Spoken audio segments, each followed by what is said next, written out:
15 फेब्रुवारि खालि जोंनि मोनब्रै एनडिएफबि आफादनि कोअर्डिनेशन कमिटिया मोजाङैनो दाफुंजादोंमोन आरो जोंनि थांखिया ओरैबायदिमोन एनडिएफबि एफेक्टेड एरियायावहाय आनकन्टेस्टेडलि देन जोङो इउपिपिएल आरो बिपिएफजों गोरोबनानै जोंनि बिनायसाफोरखौ उदाङै मोनसे जाफुंसार होनायनिमोन जेन जोङो जोंनि थांनाय 27 जानुवारिनि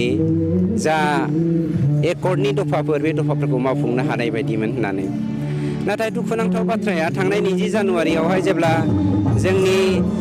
सोमावसारगिरि आफादनि गायसनगिरि एनडिएफबिनि बिथां डिआर नाब्ला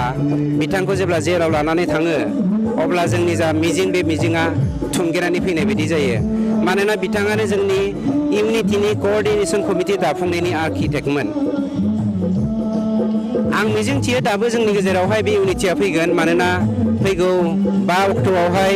निश्चय जोंनि गेजेरावहाय मोनसे इउनिटिनि सान महरै गायसनफिनजानो हागौ बिथांखौ गग्रोनो हो बिथाङा गयोब्ला जों मोनसे मोजां खामानि मावनो थांफिनगोन बेवहाय सोरबाया गावनि बेक्तिगत स्वार्थनि थाखाय बबेबा पलिटिकेल पार्टिजों थांनानै बर' हारिनि जा